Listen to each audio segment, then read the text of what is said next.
Sebagai karet dia harus bisa menyerap ya sebenarnya aspirasi dan apa sebenarnya yang dibutuhkan oleh masyarakat yang mungkin ini juga luput dari perhatian pemerintah.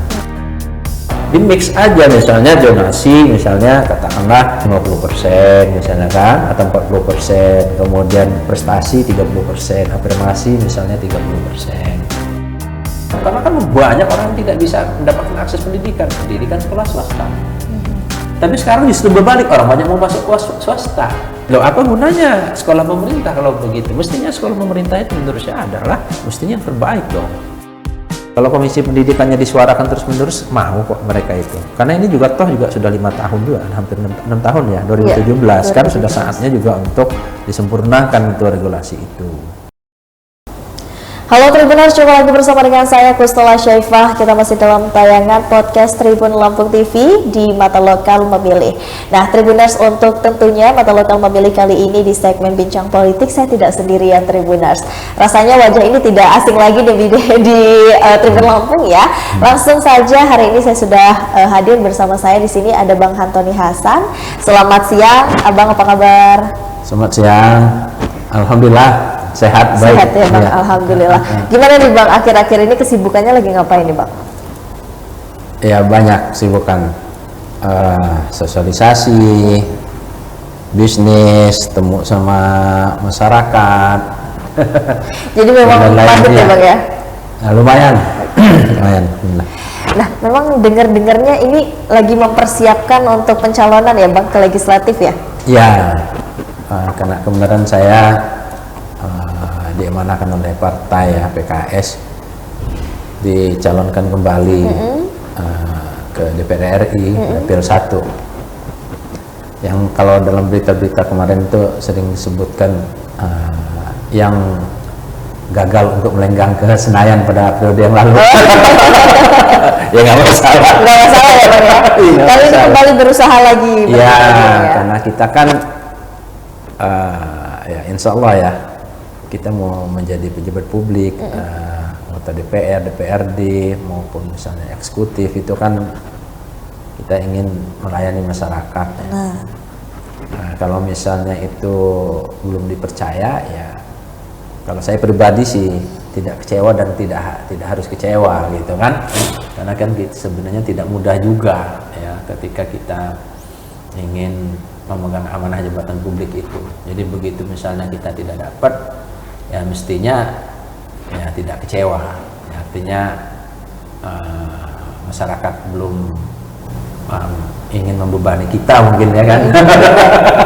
Dan yang paling penting adalah niatnya ya Bang ya, dan visi misinya masih satu tujuan untuk melayani masyarakat. Betul ya. Karena kalau menurut saya bagusnya orang-orang yang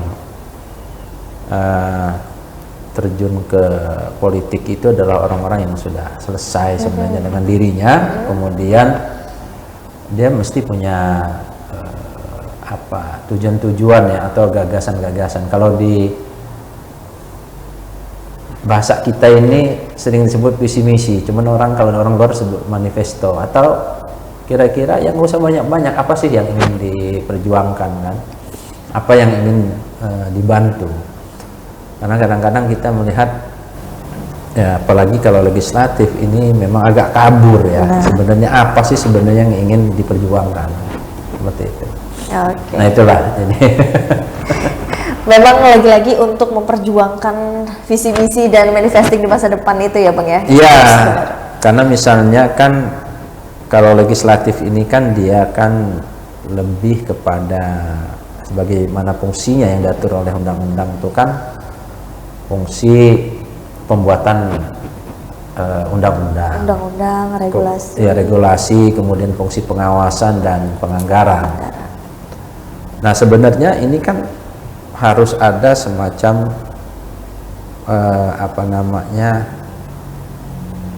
penangkapan yang benar terhadap apa sih sebenarnya yang terjadi di masyarakat, apa sebenarnya yang dibutuhkan ya secara keseluruhan ya kan. Ya kan seperti itu. Misalnya kalau kita bicara di daerah Lampung ini kan kalau misalnya saya di Dapil 1 yang 8 kabupaten ya, misalnya di Bandar Lampung, Lampung Selatan, Metro, kemudian Sawaran, Pringsewu, Tanggamus, kemudian Sisir Barat, Lampung Barat, ada 8 kabupaten kota ya, ada 2 kota, ada 6 kabupaten. Ini tentu daerah ini kan memiliki problemnya masing-masing, masalahnya masing-masing, dan tentu di balik itu dia juga punya potensi. Oleh karena itu harus ada kebijakan yang tepat, ya. Dan bagaimana juga selain kebijakan yang tepat, tentu adalah strategi yang tepat dan implementasinya, ya, dalam menjalankan fungsi-fungsi pemerintah. Nah lah, tentu sebagai wakil rakyat, kalau misalnya ini DPRD atau DPR, ini tentu sebagai wakil rakyat dia harus bisa menyerap ya sebenarnya aspirasi dan apa sebenarnya yang dibutuhkan oleh masyarakat yang mungkin ini juga luput dari perhatian pemerintah. Ya, benar banget. Sebagai salah satu contoh misalnya kalau kita bicara agak lebih dalam lagi ya, misalnya katakanlah misalnya kalau kita lihat di berbagai daerah ini, misalnya di Bandar Lampung, mungkin dari sisi infrastruktur sudah lebih baik, ya, karena memang cakupan wilayahnya tidak begitu luas, misalnya gitu kan, sehingga lebih mudah ya untuk memenuhi kebutuhan infrastruktur. Itu sudah bagus. Cuman kan kalau di kota kan beda dengan desa. Saya kira salah satu tantangan di kota ini adalah persoalan sustainable, berkelanjutan. Misalnya ke depan itu adalah kebutuhan terhadap air, gitu kan, terhadap kenyamanan, gitu kan. Misalnya masih banyak walaupun di kota itu kan, tapi banjir ya seperti itu. Kemudian sampah kemarin yang sempat viral, gitu kan, seperti itu. Dan menurut saya ada satu hal lagi yang tidak kalah penting, misalnya adalah bagaimana kota ini bisa menjadi kota layak huni, kota layak anak, ya kan, ke depan kan harus bisa seperti itu. Nah selain itu sebenarnya ya mungkin lapangan pekerjaan ya. Kalau kita lihat ada 3 fungsi-fungsi pemerintah ya, pemerintahan itu ada 3 fungsi pentingnya ya, selain dia ada fungsi regulasi, misalnya ada fungsi pembangunan, fungsi pelayanan, dan pemberdayaan. Saya kira kalau untuk kota ini mungkin sudah saatnya pemerintah berbicara tentang pemberdayaan masyarakat. Pemberdayaan masyarakatnya. Iya, kalau misalnya di sisi pembangunan dan pelayanan sudah cukup baik, maka tentu adalah fungsi pemberdayaannya. Mengapa demikian? Karena kan kalau di desa orang misalnya belum mendapatkan pekerjaan atau pekerjaannya misalnya penghasilannya sedikit, dia masih bisa nanam apa gitu kan, nanam singkong masih. Tapi kalau di kota ketika dia tidak memiliki pekerjaan, itu bisa repot, itu bisa nggak makan dia. Benar. Mau makan apa kan kalau dia tidak punya pekerjaan? Lahan sempit misalnya kan, mau nanam apa, dan tapi kalau di desa kan dia bisa mungkin bisa jadi singkong lah, masih bisa kalau misalnya punya lahan 100 meter gitu kan, dia kan ya, ya bisa mancing dia kan, misalnya kan di mana. Kalau sekarang di kota mancing bayar kan di pemancingan. Itu lagi ya makanya di desa dan juga dengan di kota. Iya, itu misalnya hal-hal seperti itu gitu. Karena ini yang harus bisa ditangkap saya kira, dan dibicarakan lah dengan pemerintahnya seperti apa. Benar. Ya kan. Nah, saya kira itu hal fungsi-fungsi DPRD seperti itu. Oke. Nah, berkaitan juga nih Bang dengan beberapa waktu yang sempat menjadi viral berita ramai di media sosial tentang SD Negeri 1 Komering Putih ya Bang ya, di Lampung Utara, yang cuma mendapatkan 3 seorang siswa Bang. Tanggapan Abang sebagai politisi ini seperti apa nih Bang? Iya, sebenarnya kalau bicara masalah khususnya SD ya, kekurangan murid ini kalau menurut saya sebenarnya bukan isu baru. Karena beberapa waktu yang lalu di Kota Bandar Lampung pun kita pernah sempat penggabungan sekolah ya. Dan ini juga bukan hanya di Lampung. Saya kalau kita buka misalnya portal-portal berita misalnya di Kabupaten Semarang, itu terjadi tahun ajaran 2023-2024 ini dari sekitar 431 sekolah dari 478 sekolah SD yang ada di Kabupaten Semarang. Itu 431-nya mendapatkan murid kurang dari 28 murid. Bahkan ada 99 sekolah ya di satu tempat itu yang sampai pendaftaran ditutup, itu tidak mendapatkan murid satupun. Satupun ya Bang? Iya. Kalau di Lampung ini menurut Abang ini kenapa nih Bang? Nah, sebenarnya mengapa SD ini tidak mendapatkan murid, saya kira memang harus dicermati ya secara lebih dalam. Kalau menurut saya pertama faktornya dilihat dulu apakah sekolah negeri khususnya tidak mendapatkan murid ini disebabkan karena memang siswanya kurang atau kelebihan sekolah sama kan? Kelebihan sekolah atau jalurnya nih, ya, atau sistem penerimaannya, sistem zonasi sekarang ini yang lagi ngetop kan. Banyak masalah di mana-mana yang oleh Pak Nadiem, kalau kita baca berita ya, itu bukan kebijakan saya, zamannya Pak Muhajir kan. Ya kalau menteri ya nggak kayak gitu lah ya kan, ya dievaluasi kan, misalnya seperti apa kan. Apa namanya, itu bisa faktor kedua. Nah, faktor ketiga saya kira bisa juga persoalannya adalah karena bicara kualitas, kualitas sekolah. Kualitas sekolahnya. Jadi misalnya begini, sekarang ini kan sekolah-sekolah swasta kan banyak.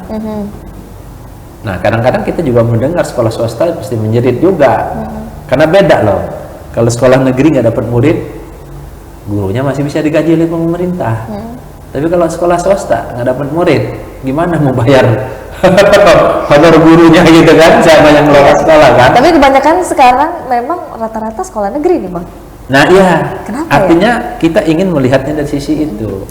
Misalnya, apakah kekurangan murid ini tadi 3 faktor atau memang siswanya berkurang dibandingkan dengan sekolah yang ada? Atau sebenarnya siswanya memadai, tetapi orang memilih ada sekolah-sekolah tertentu yang ternyata berlebih atau penuh, ya kan? Kualitas sekolahnya. Ya, ini juga terkait dengan kualitas sekolahnya. Ya, misalnya kalau sistem zonasi kan bisa jadi apa namanya, murid yang ada di siswa-siswa yang ada di zonasi tertentu memang sedikit, sementara zonasi yang lain banyak. Tetapi kalau kita berkaca di misalnya di Kabupaten Semarang, di Solo Raya pun, di kota itu, kemudian di Sragen, tentu kita akan lihat sebenarnya kita punya data nggak SD yang lain di kabupaten itu berapa muridnya. Kenapa bukan kita sorot misalnya hanya dapat 3, jangan-jangan SD yang lain itu kalau di rata-rata ternyata muridnya juga sedikit. Ada loh kalau di Sragen itu, di mana ya, nanti saya biar jelas ini ya, apa namanya, datanya ya, dia bilang nggak ngarang-ngarang ya. Ini apa namanya, sebentar saya cari ya.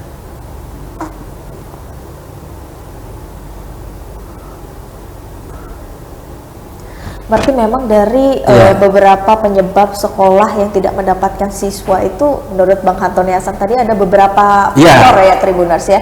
Salah satunya ada faktor mungkin karena siswanya yang memang sedikit. Lalu faktor kedua terjadi karena mungkin kualitas sekolahnya yang memang kurang memadai, dan ketiga itu bisa terjadi karena faktor zonasi dan juga sistem yang memang diberlakukan oleh pemerintah. Nah, ini kita tadi itu ya, yang apa namanya, di Sragen. Kabupaten Sragen, PPDB 2023 berarti tahun ini. Sebanyak 110 SD negeri di kabupaten tersebut mendapatkan kurang dari 10 siswa baru. 10 siswa baru. Kurang dari 10 itu 110 sekolah. 110 sekolah. Iya. Kalau merata berarti tidak ada itu. Kalau di Lampung ini kira-kira ada berapa ya?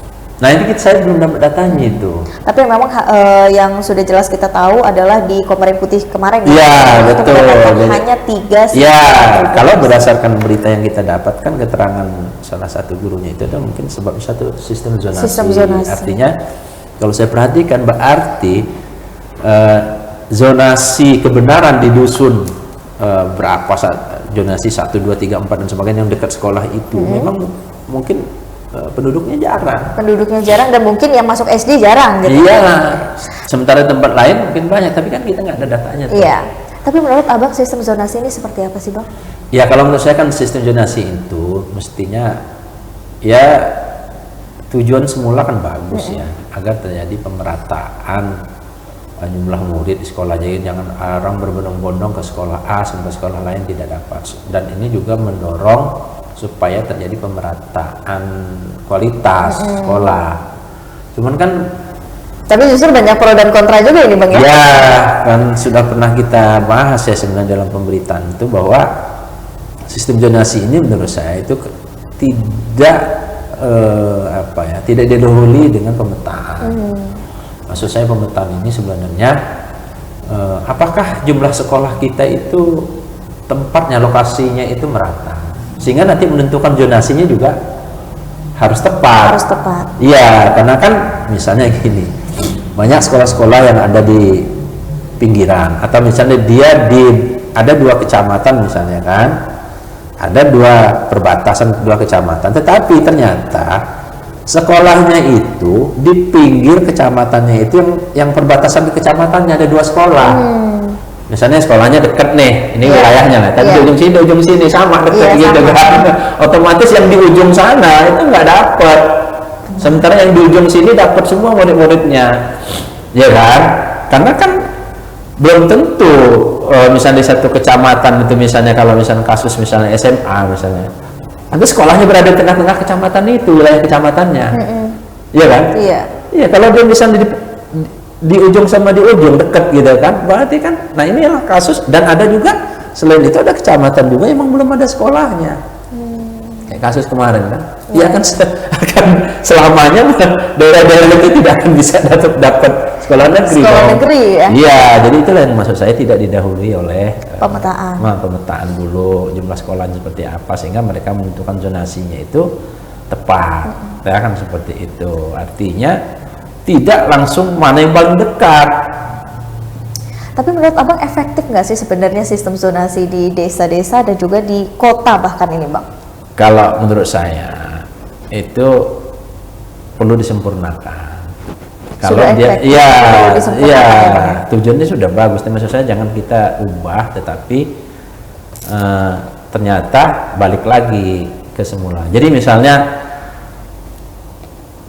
dia kan sudah ada afirmasi ya, misalnya ada orang bisa masuk lewat prestasi misalnya kan, dan macam-macam lah ya. Tetapi itu kan tidak memadai, maksud saya jumlahnya. Jadi mungkin kalau menurut saya ini kan di mix aja lah kayak kemarin tuh. Misalnya kalau kemarin kan melulu karena nilai sekolah ya misalnya atau apa yang jadi patokan atau rapor, di mix aja misalnya zonasi misalnya katakanlah 50% misalnya kan, atau 40%, kemudian prestasi 30%, afirmasi misalnya 30%. Kan tidak sulit sih sebenarnya kalau mau dievaluasi, dan ini perlu diadakan evaluasi secara menyeluruh. Apa sih problem-problemnya? Karena problem zonasi ini kan ada 2, ada problem kebijakannya, regulasinya itu, ya kan memang tidak tepat atau banyak yang perlu disempurnakan. Kemudian di lain pihak itu ditambah lagi implementasinya.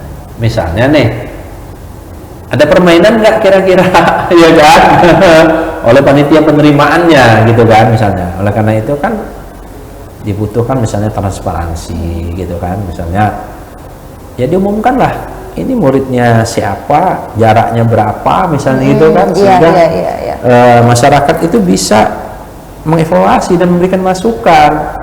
Karena banyak juga yang ketahuan kan nyatanya itu bahwa dia numpang kakak gitu kan, bla bla bla. Karena itu kan berarti kan tingkat implementasinya kan yang perlu dibenahi. Artinya apa? Dibutuhkan pengawasan.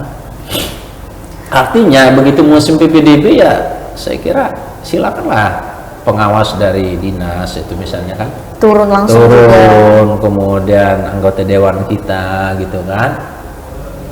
Tapi berarti kan dari sisi kebijakan dan juga implementasinya Bang ya yang perlu untuk disempurnakan. Betul, kalau dari sisi kebijakan tadi itu tadi disempurnakan, jangan persentase ya antara zonasi artinya wilayah kemudian prestasi akademik dalam Akademik, pengertian ya. NEM dan sebagainya, kemudian mungkin prestasi yang lain.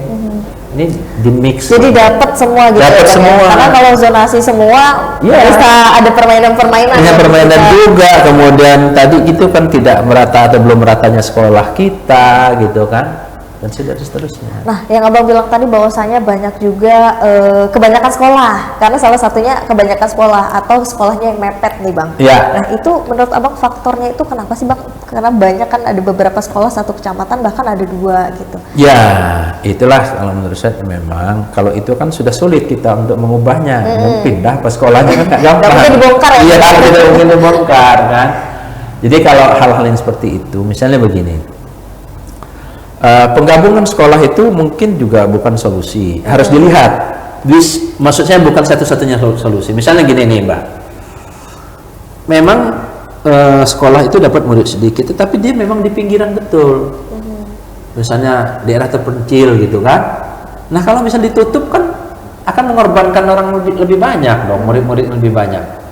Ya kan? Karena iya kan, kalau digabung misalnya karena daerah terpencil dapat murid sedikit, digabung dengan sekolah yang tidak terpencil, berarti kan anak-anak daerah terpencil seperti ini harus makan ongkos lagi dong dia ke Berangkat sekolah. ke sana. Iya, jadi seperti itu. Oleh karena itu perlu dilihat juga.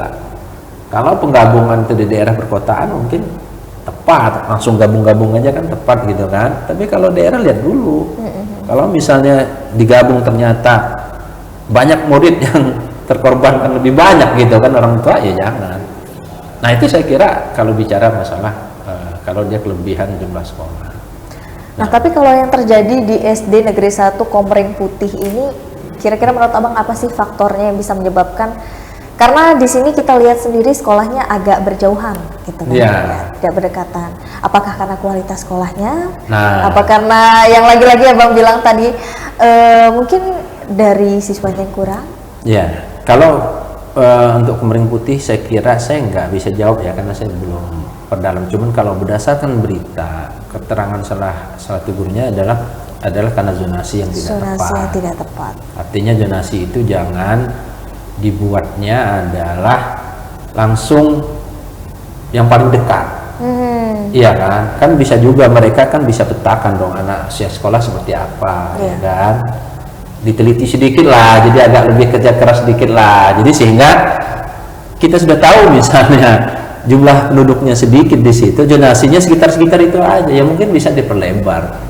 Ya kan? Kalau sistem zonasi yang diberlakukan kemarin itu berdasarkan jarak atau jarak ya Bang? Iya, murni jarak. 1 kilometer atau Enggak, paling dekat itu cuma duluan. Iya. Oke. Zonasi itu mana? Jadi dia sistem kalau di kota yang saya tahu kan sistem pakai aplikasi itu dia daftar dari rumahnya. Langsung kalau misalnya ada 10 orang, langsung diurut aja mana yang paling dekat. Kalau misalnya daya tampung cuma 5, cari 5 yang paling dekat. 5 yang jauh udah otomatis gugur. Kecuali kalau bisa masuk jalur aklimasi. Jadi kalau zonasi murni karena jarak. Nah, inilah yang saya kira implementasinya harus bagus, pengawasannya harus bagus. Tapi kalau menurut Abang ada permainan juga nggak di SD Negeri 1 Komering Putih ini? Saya nggak dapat data loh, nggak bisa juga saya. Jadi memang sekarang yang data yang masih kita terima adalah karena Ya. sistem zonasi ya Bang ya? Ya, betul. Sistem zonasi dan jarak yang memang terlalu dekat Tribuners Ya. ya dengan SD Betul. Negeri 1 sama lingkungannya Ya, gitu ya. yang jelas sudah yang ada indikasi permainan itu kan ada di Bandar Lampung kan, karena bicara kakak dan sebagainya, kemudian saya kira sudah diambil tindakan Juga. ya mungkin juga ada permainan-permainan lain yang itu yang perlu diteliti. Saya kira memang juga kita perlu membiasakan masyarakat kita ini juga kritis, bukan apa-apa supaya sistem itu bagus, berjalan dengan baik. Jadi kalau misalnya masyarakatnya juga tidak kritis gitu kan, tidak ingin memberikan masukan, terima aja gitu kan, Benar. itu nanti perbaikannya jadi lambat. Udah seperti kayak Kaulo dan Gusti aja. Sementara kan kita negara demokrasi ini kan nggak kayak gitu kan. Iya. Lagi-lagi kita berbicara di negara yang regulasinya lagi-lagi regulasi dan regulasi Ya, Tribuners ya. ya. Nah, kalau menurut Abang dari regulasi yang diterapkan zonasi ini yang perlu dievaluasi itu berarti ada berapa nih Bang? Ada apa saja? Ya itu tadi. Prioritas. Jadi pengaturan zonasi itu perlu disempurnakan, yaitu di mix ya, atau di variasi atau digabung dengan nilai, kemudian juga dengan prestasi yang lain. Selain itu juga harus dibuat zonasinya itu terlebih dahulu, jangan langsung yang paling dekat. Jadi melakukan pemetaan dan Ya, survei dulu ya Bang ya. betul. Karena kalau seperti itu ya otomatis udah setiap tahun udah pasti mayoritas di kecamatan yang nggak ada sekolah ya nggak dapat, kalah dengan yang ada gitu kan. Kayak kasus Lampung kemarin tuh kalau saya tidak salah Sukarame, Raja Basa itu kan itu sulit dia. Untuk mendapatkan siswanya. Iya, ini bukan dapatkan siswanya. Anak-anak yang berada di daerah itu untuk sekolah-sekolah negeri. Karena SMA-nya nggak ada. Jadi ini kelangkaan dari sekolahnya? Iya sekolahnya yang nggak ada. Kalau kasus SMA, ya kan. Makanya kan kalau kita bicara zonasi kan berarti secara keseluruhan ya, bukan hanya SD aja atau bukan di satu tempat saja. Dan saya kira sudah banyak sebenarnya pemerintah daerah itu sudah menyuarakan ini. Mudah-mudahan didengar karena teman-teman di pemerintah daerah juga sudah menyadari itu sebenarnya. Cuman ini kan kebijakan pusat. Nah, saya kira kebijakan pusat ini yang perlu agak fleksibel lah mereka bikin itu yang pada tataran regulasi, aturan. Nah, tataran implementasi tentu adalah sekolah dan pemerintah setempat, dinasnya dong, gimana nih, ya kan seperti itu. Tapi saya kira itu kalau regulasi seperti itu agak susah juga. Kalau berbicara masalah regulasi dan juga implementasi nih Bang ya, karena kan Abang sudah lama di dunia legislatif nih Bang ya, dan akan mencalonkan diri lagi ke legislatif. Kira-kira apa sih Bang, ada evaluasi ataupun ketika Abang terpilih nanti apa yang perlu dilakukan dan ingin dilakukan nih untuk supaya jangan ada atau menghindari atau mengurangi nih hal ini bisa terjadi di SD, SMA maupun SMP nih Bang? Ya, ini kan dia kan kalau induknya itu kan sistem pendidikan nasional, Sisdiknas ya. Intinya bahwa mendapatkan pendidikan itu adalah hak warga negara. Sementara menyelenggarakan pendidikan, menyiapkan fasilitas pendidikan itu adalah kewajiban. Ya. Itu kan. Nah, saya kira ini yang perlu didorong karena walaupun undang-undang kita mengatakan bahwa 20% itu dana itu untuk pendidikan, itu ternyata pendidikan itu yang dimaksud dengan di situ dimix gitu kan dengan banyak hal yang tidak murni ke pendidikan. Jadi fokusnya juga 20% itu terbagi-bagi gitu loh, gitu kan. Nah, ini saya kira yang memang harus konsisten. Walaupun kita akui juga kalau pemerintah pusat ini kan duitnya nggak ada. Bukan nggak ada, yang udah dikit ya. Sudah dikit tetapi ya mungkin penggunaannya juga kan yang harus efektif ya, seperti itu. Nah, khususnya pendidikan ini karena kewajiban pemerintah ya kan menyelenggarakan pendidikan dan menyiapkan sarana pendidikan dan hak warga negara untuk mendapatkan pendidikan. Saya kira ini memang harus benar-benar dipetakan itu kebutuhan akan sekolah itu mana yang lebih, mana yang kurang dan sebagainya. Kemudian pemerintah membuat dong program mau diselesaikan berapa lama gitu kan. Walaupun sebenarnya bahwa kalau SMP SD itu kan kewenangannya karena di kabupaten kota, kalau SMA di provinsi. Nah, ini sebenarnya karena kan setiap tahun kan ada evaluasi sebenarnya APBD itu.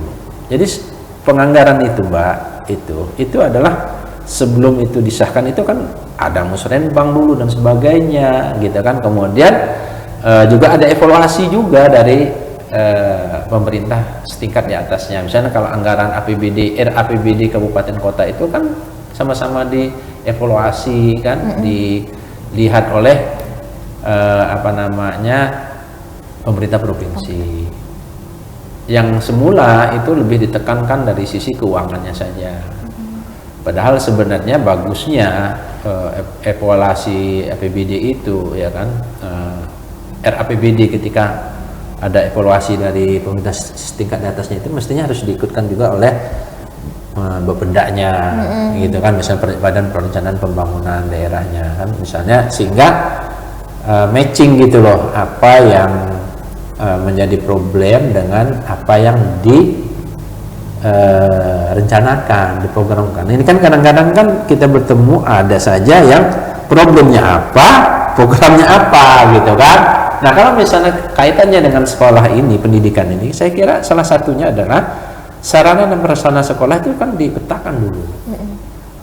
Misalnya kan ada sih data dari BPS itu kan anak usia sekolah kita seperti berapa dan sebagainya nih, kemudian dari sisi jumlah sekolahnya seperti apa, kemudian pemerataannya juga seperti apa, ya kan, bisa jadi jumlahnya cukup tapi tidak merata. Ya.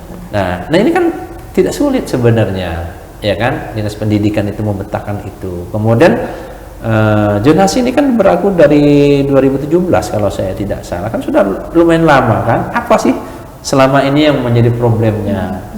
Sebenarnya sih menurut saya tidak sulit. Nah, baru setelah ketemu problemnya seperti apa, itu kan apa kalau istilah orang nih, apa namanya, formulasi kebijakan itu kan di situ, identifikasi masalah, kemudian ada agenda setting, gitu kan, kemudian bikin dulu kebijakan, kemudian evaluasi.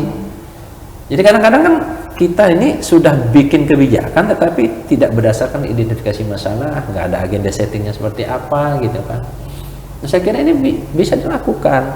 Nah, karenanya saya kira apa namanya, salah kalau ditanya tadi misalnya anggota dewan itu seperti, nah mestinya dia sudah punya kira-kira apa sih masalah-masalah yang akan dia perjuangkan. Iya.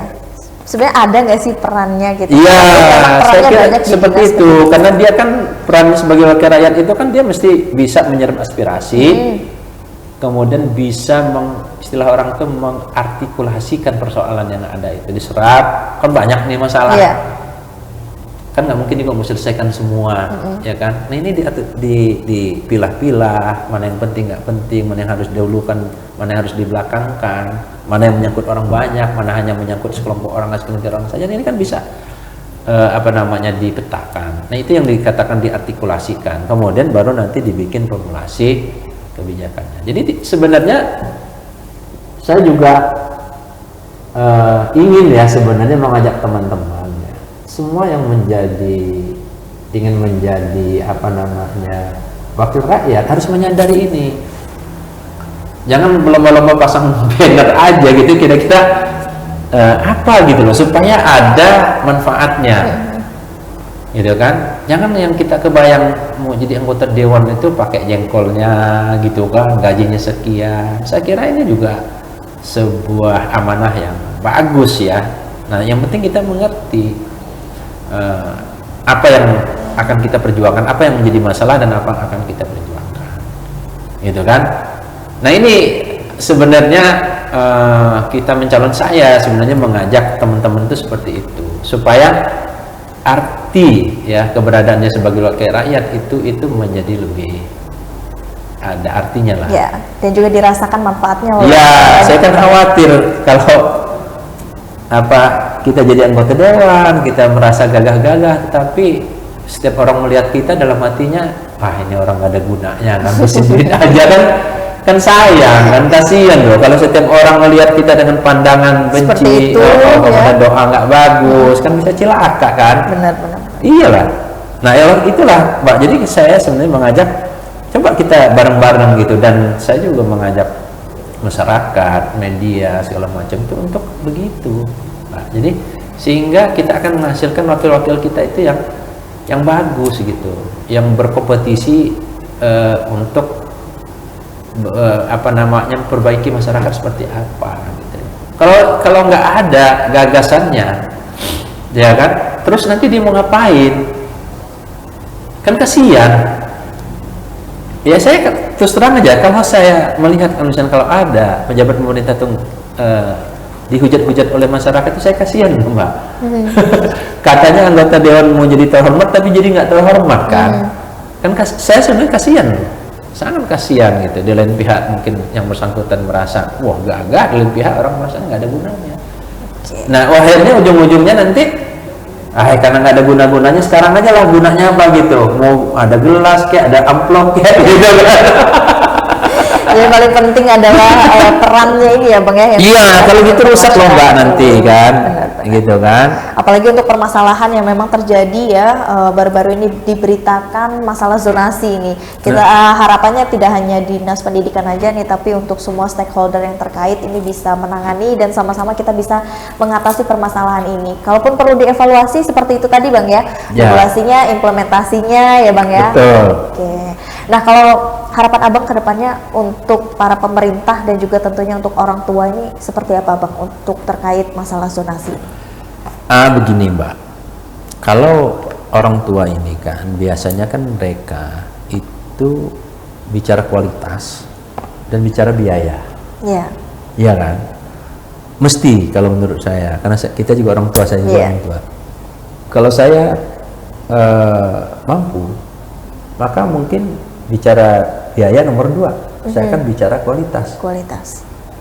Nah, kalau kita kalau kurang mampu, tentu dia akan bicara biaya, ya kan? Mana yang paling murah? Kan kira-kira seperti itu. Nah, tugas pemerintah adalah bagaimana berkualitas dan murah, kan gitu. Itu kan maksudnya SD negeri kan seperti itu. Nah, makanya kita perlu lihat, misalnya kekurangan murid SD negeri ini, apakah dia lari ke swasta atau tidak? Kalau lari ke swasta, bisa jadi sebab persoalan kualitas. Karena mesti swasta itu biasanya lebih mahal. Tapi kualitasnya ada. Berarti bagus.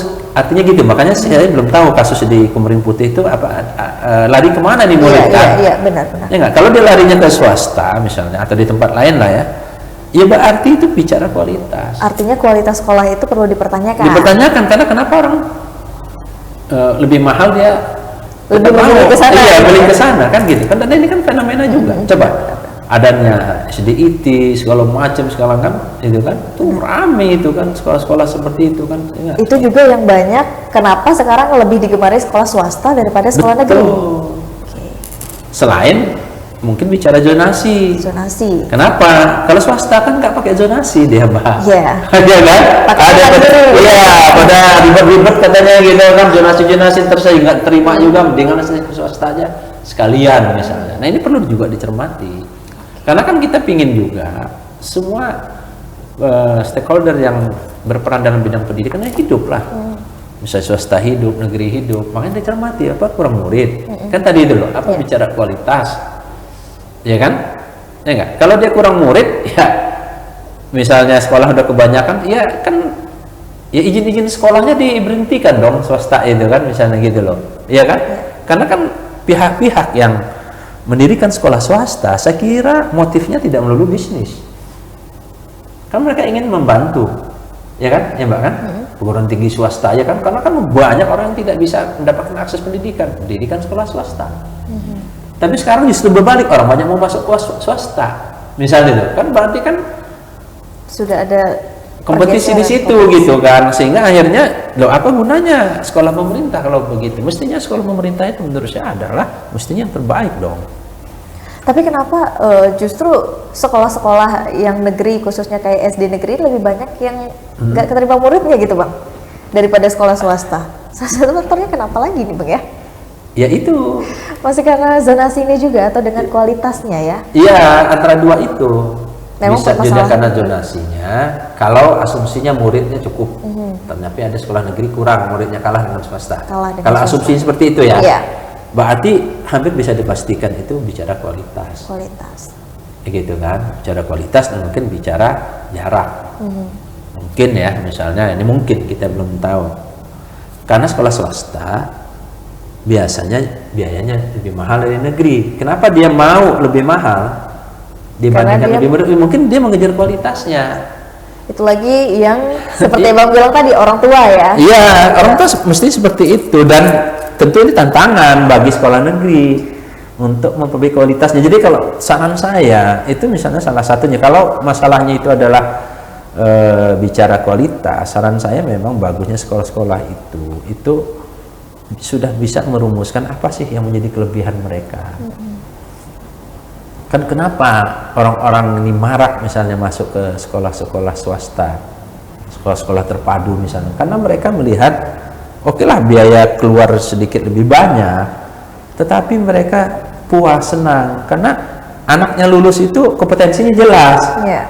Apa sih? Oh misalnya kalau yang agama Islam tuh bisa, udah hampir dipastikan bisa ngaji, hafal ayat-ayat pendek, ya kan, sholat terjaga. Karena orang tua ini kan semakin lama kan semakin religius juga, ya kan. Walaupun dia masih bentang-bentang, yang penting anaknya bisa berdoa gitu. Kan senang juga loh Mbak. Misalnya anaknya sudah bisa ngaji, hafal ayat pendek, bisa berdoa, sholat 5 waktu, kan dia senang gitu. Misalnya, atau misalnya ada sekolah tertentu misalnya kelebihannya bahasa gitu, kalau dia pada tingkat SMP atau SMA misalnya gitu kan, atau prestasi olahraganya gitu kan. Nah ini tantangan juga sebenarnya untuk sekolah negeri. Artinya ini tantangan memang ya, dan perlu dikhawatirkan juga berarti untuk sekolah negeri untuk bisa berkompetisi ya Bang ya. Menurut saya bagus itu supaya terjadi kompetisi, tapi jangan justru malah jadi nyerah ya kan. Benar. Iya dong, belum sekarang ini kan. Misalnya kalau di SMA itu kan di Lampung kan SMA Kausar kan sudah terkenal juga bagus gitu kan, misalnya kan Al Kausar kan. Ya, berarti kalau menurut Abang nih, untuk dari segi pemerintahnya, apa yang perlu diperhatikan dan harapannya ke depannya pengen seperti apa untuk sistem zonasi ini Bang? Ya kalau untuk pemerintah saya kira perlu diubah, tapi kan untuk pemerintah pusat ya berjuanglah bareng-bareng. Saya kira itu bukan hanya ke pemerintahnya, tapi ke DPR yang mengurus komisi yang mengurus masalah itu. Saya kira itu kalau komisi pendidikannya disuarakan terus-menerus, mau kok mereka itu. Karena ini juga sudah 5 tahun juga, hampir 6 tahun ya, 2017 kan sudah saatnya juga untuk disempurnakan untuk regulasi itu. Nah, setelah mendengar masukan dari berbagai pihak, dan mereka juga perlu menceknya kembali. Tadi itu bagaimana pemerataan jumlah sekolah, jumlah anak usia sekolah di daerah itu. Kan bisa dibagi sih per zona-zona kan. Misalnya di Lampung ini ya permasalahannya apa sih? Ya enggak, sekolahnya berapa nih? Jumlah anak usia sekolahnya SD, SMP, SMA berapa? Jumlah sekolahnya cukup apa enggak? Setelah itu cukup, pemerataannya seperti apa? Kan sebenarnya nggak sulit-sulit amat. Oke, ini permasalahan di Lampung ketangkap nih misalnya kan. Ya nggak, yang terjadi kemarin-kemarin seperti apa kan, kemudian mungkin dari Jawa, dari misalnya daerah timur ya kan, bikin regulasi. Nah kemudian mungkin bisa aja kasih diskresi biar nggak ini. Jadi maksud saya kasih diskresi, ini pengecualian itu adalah daerah-daerah tertentu. Ya orang politik aja yang sudah penting menentukan nasib bangsa aja diskresi kok, ada bedanya, ada afirmasi. Misalnya nih kota perempuan, kemudian di daerah Papua itu masih pakai noken gitu kan, misalnya kan, pakai noken aja dia, nggak main gambar kan, padahal itu nentuin wakil rakyat loh, penting banget juga kan gitu kan, tapi bisa ada diskresi dan ada afirmasi loh, ada pengecualiannya, ada hal-hal yang memang bisa diatur oleh daerah setempat. Berarti ini tidak menutup kemungkinan juga bisa ditaruh di dunia pendidikan gitu? Iya dong, sangat bisa lah Mbak. Saya kira yang penting, dianggap penting apa enggak ini masalahnya sama pemerintah kan gitu, sama anggota DPR kita kan. Karena ini untuk generasi kita yang berikutnya loh, kalau mereka tidak mendapatkan akses pendidikan yang bagus, kan nanti kita khawatirnya nanti usia harapan sekolahnya atau lama sekolahnya itu menjadi bermasalah lagi kan. Gitu loh Mbak. Terima kasih banyak Bang Antoni Hasan. Mungkin ada harapannya ke depan untuk Bang Antoni Hasan sendiri? Ya, kalau saya khusus untuk pendidikan ini, saya pikir ya untuk para orang tua, apapun yang menjadi kendala, jangan sampai anak-anak kita tidak sekolah. Ya, jangan tergoda dengan nanti juga mau nyari duit juga, mendingan nyari duit sekarang nanti sekolah. Nggak seperti itu kalau menurut saya, karena kalau kita mendapatkan pendidikan yang baik, yang bagus, yang berkelanjutan, itu bukan hanya berbicara bagaimana nyari duit, tapi pembentukan karakter, kemudian wawasan, itu akan membawa kita kepada sikap hidup secara lebih luas. Kalau kita bicara duit saja atau materi saja, itu kan hanya satu hal. Dan kita tahu kan tidak semua hal itu diselesaikan dengan duit kan. Bagaimana pentingnya moral, karakter, pentingnya pengetahuan menyelesaikan masalah hidup kita kan, supaya hidup kita bisa lebih baik itu kan, seperti itu. Oke, luar biasa Bang Antoni Hasan, terima kasih sekali sudah mampir ke studio Tribun Lampung. Tentunya hari ini kita sudah berbincang juga ya masalah problematika yang memang perlu kita diskusikan bersama dengan Bang Antoni Hasan hari ini, Tribuners ya. Terima kasih banyak juga untuk Tribuners di rumah yang selalu menyaksikan tayangan podcast Tribun Lampung TV. Masih bersama dengan saya Kusnul Asyaifah di sini dan juga Bang Antoni Hasan. Kami pamit undur diri. Terima kasih dan sampai jumpa di podcast berikutnya.